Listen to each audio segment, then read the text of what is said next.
kitchen today. Hello my friends, my name is Danielle. I love to talk about affordable living and intentional homemaking, and if you are new to the channel, we just bought a brand new house and we are doing all of the unloading, organizing, getting things together, getting things ready to live in here, and it is quite a mess. I will link our empty house tour below so you can see our beautiful home. We just bought an, yes baby. We just bought an 1800s farmhouse on a beautiful, you can kind of see from my windows here, a beautiful stretch of land. The property is gorgeous. The home has so much potential, but it has been in rough shape for quite a while now. So we are doing our best to clean it up, make it look beautiful. We're doing some renovations, all of the things. So definitely subscribe if you are new, follow us along on this journey of restoring this beautiful new house. And we are gonna get into some deep cleaning of the kitchen today.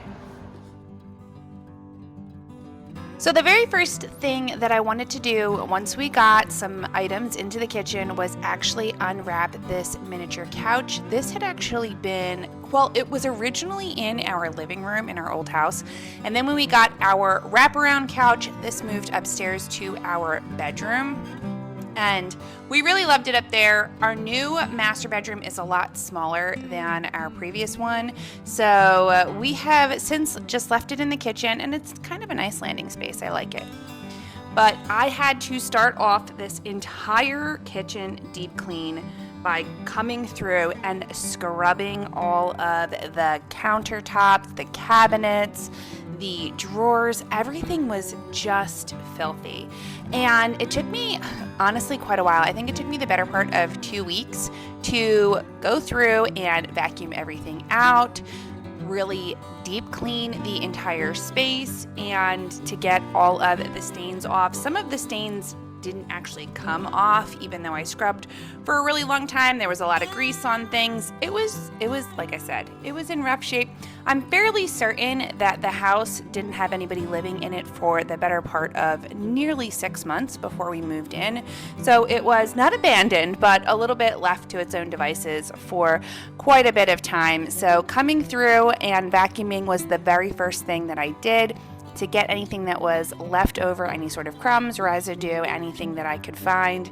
I just vacuumed it all out. BT Dubs, I love this vacuum. It's a battery powered vacuum that has multiple functions to it. I will link it below if you want to try it out. It's a Shark. I love it. It is wonderful for getting all the nooks and crannies of different spaces, as well as getting up and down steps really easily. So it's a lovely cordless vacuum, and it's comparable to the Dyson without the huge hefty price, which I really appreciate about that.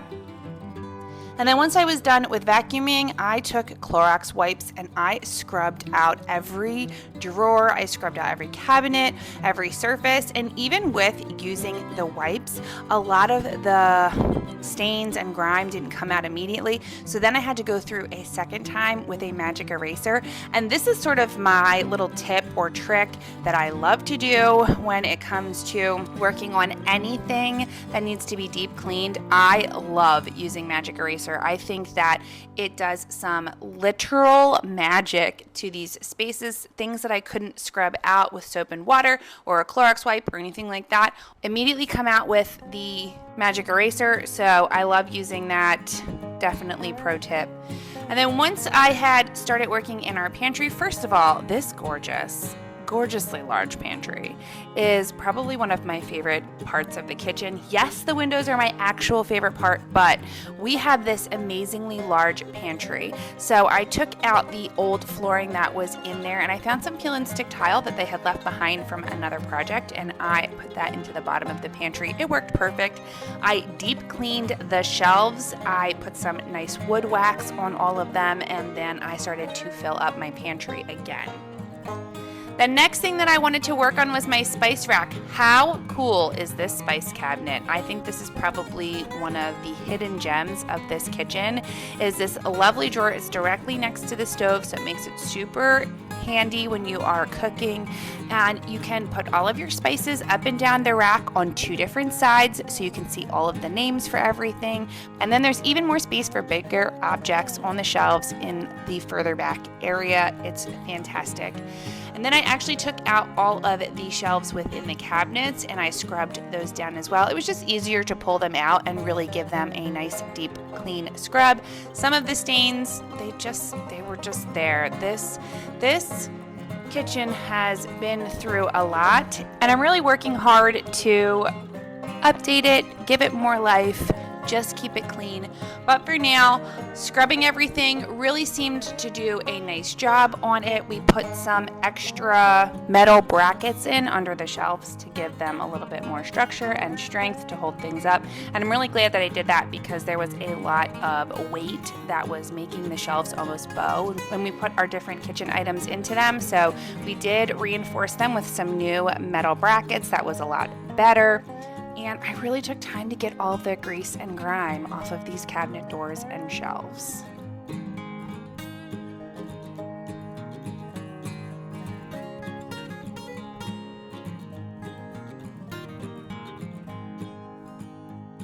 Now, my new stove, I actually kind of like it. It is very old school looking, which I'm not mad about. It is an enamel stove, so it has a lovely sheen to it. It is really beautiful, and my favorite part is that the trays actually lift out. That didn't happen in our old house, and when food would spill into those trays, it would be impossible to clean them out to my heart's desire. So I was really happy to realize that these trays came out. I could then clean under them. I could clean the tops of where the flames come out and really scrub everything. And if I want to, I can stick the trays and everything into the dishwasher as well. It's really lovely. It is a great way to be able to deep clean. So I went through and scrubbed these out. There was some food residue on them, I guess from the previous owners, and I got a good, nice scrub and clean off of these, again, using my magic eraser. I love this tool for pretty much everything.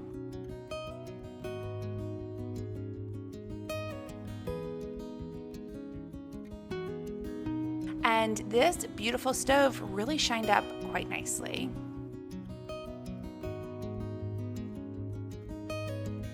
I would also love to know in the comments below if you are somebody who does a really nice deep clean every few weeks or so, or if you're somebody who does your cleaning along the way. Some people like to deep clean daily. I'd really love to know, so let me know in the comments below.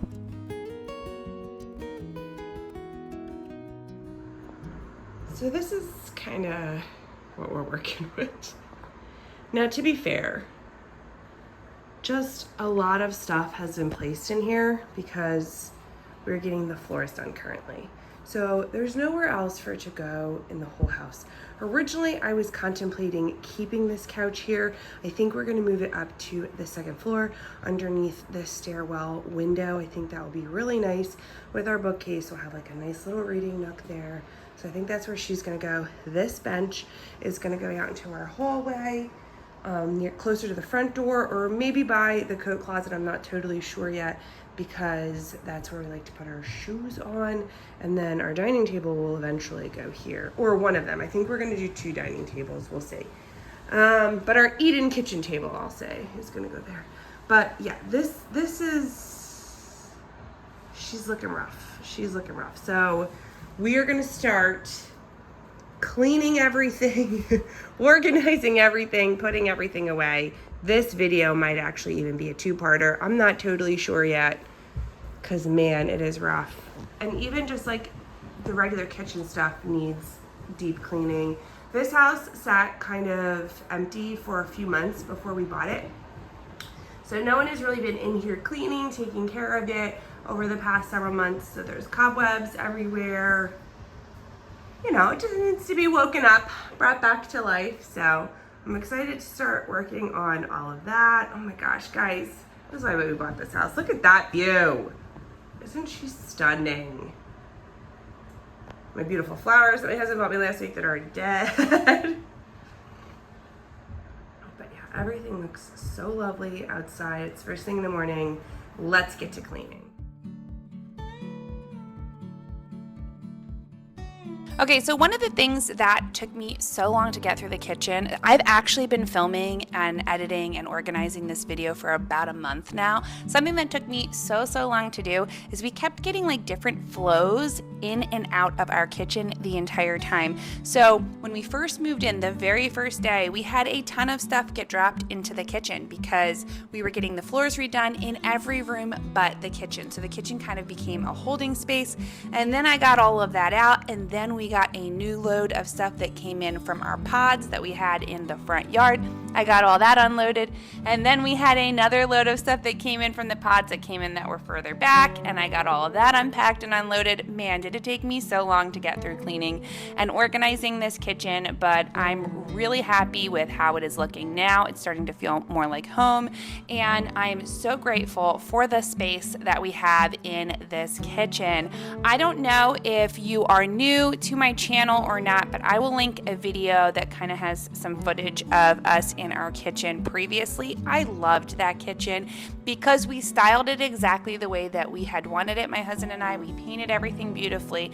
I loved the kitchen, but man, was it rough when there was more than one person in the kitchen at a time. It was so hard to cook for big family holidays. You were always on top of other people. So I've been super grateful for the space that we have in this new kitchen and just for the amount of life that is now able to thrive in the kitchen space. So I started getting all of the boxes unpacked, getting things put away, and I think this was probably one of my favorite parts about learning the flow of the kitchen, which was deciding where everything should go, where it felt like it belonged, where I thought I could get the most use out of things. There's kind of a kitchen dance that you do, if you will. If you are somebody who's in the kitchen quite often, you know about this dance. You want to be able to just kind of run to each drawer or cabinet or area that you have different items packed away, and you want to pull things out very conveniently. It needs to go with the flow. There's a cooking flow, there's an eating flow. Whatever it is that you're doing in the kitchen, there's a nice dance and flow to it. So I was really happy to kind of decide what that was going to look like and really make the kitchen feel like my own as I've been putting it together. We've only been in the house for a little over a month, so I'm still kind of getting it down, but yeah. Now this is one area of the kitchen that I am not a huge fan at the moment. The floors are awful. They are roll-out linoleum, and I can only imagine that they're probably, I don't know, 25 or 30 years old. So there are 2 doors to the outside in our kitchen, which means there has been tons of foot traffic, probably with sneakers, probably with muddy shoes, on these floors for several decades. And man, are they so hard to clean. I have vacuumed them, mopped them, gotten on my hands and knees and scrubbed them, and they still look pretty awful. So they are definitely something we are going to update as quickly as we possibly can. But for now, I'm just doing my best to stay on top of cleaning them and making them look somewhat decent. Cleaning all of the windows is definitely a task as well, so I'm really happy with how they are looking, and we are getting there, getting all the cobwebs out and making everything look organized and beautiful. But once we finally got the entire kitchen kind of unpacked and organized, it was really lovely to see how open this space was. This was right before we actually brought the dining room table in from our pods and got that all set up as well. We decided to leave the couch here for now, but to be honest, we're going to be selling our old dining room table from our previous home. It just doesn't match this house. It doesn't match with the flow of what we're going for. And we already purchased a beautiful thrifted antique Pennsylvania house dining table for this space. So I can't wait to show you that in a future video, how it's going to be all set up.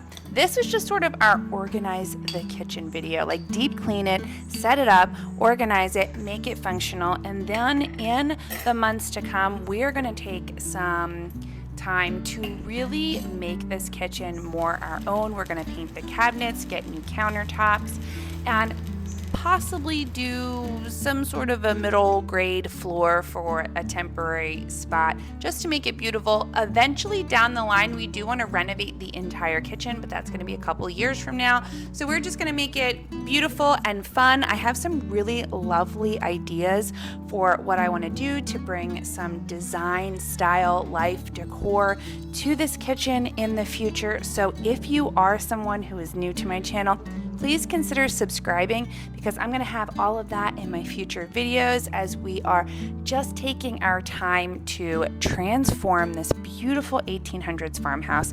I really, really love the potential that is here. We have some great ideas and concepts. I think I've been saying that in the past few videos, but it is so true. So once I got our table in, I took some time to just kind of clean it off, make sure that it was in tip-top shape. But you see, the design of it is just not what we're looking for. It's not really what we're going for in this house anymore.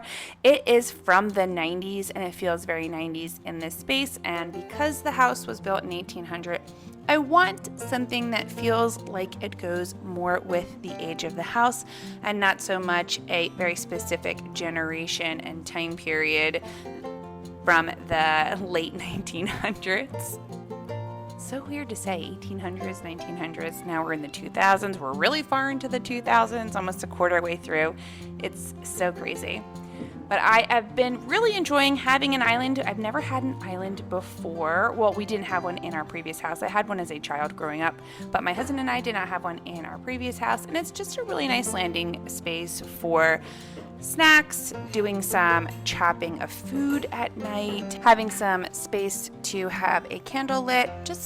It's just so nice to have so many countertops in this house.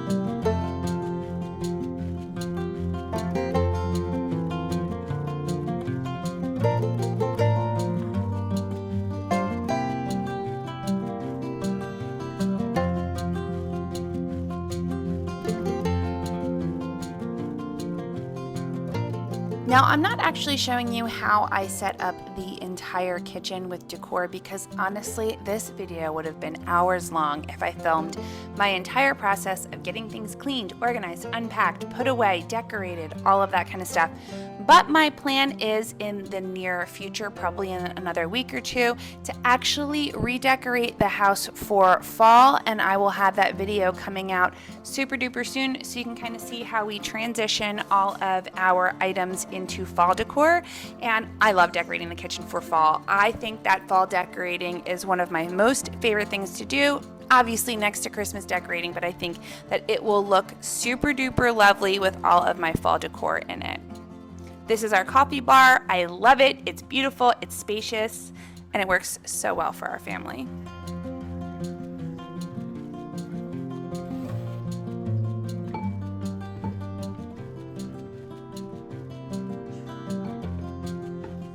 I got all of our wooden spoons organized and placed right next to the stove. It works really well right here. I'm able to grab whatever type of utensil that I need to cook. Really simple and easy. And I love this old white crock. I just got it from Bed Bath & Beyond, so it works well.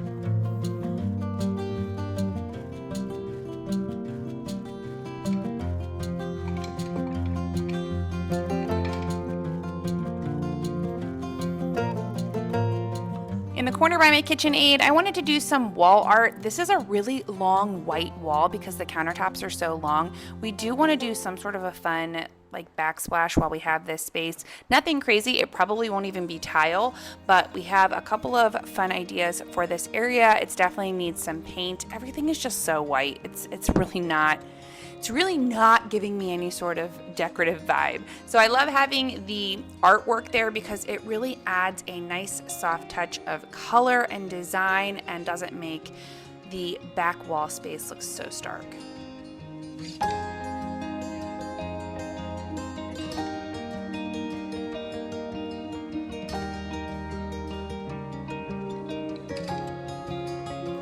And then I rounded off this entire space with a little thrifted cookie jar that my husband actually picked out several years ago. I love it. It's the perfect place to throw in some snacks, some trail mix, all of that kind of stuff. So we really love it.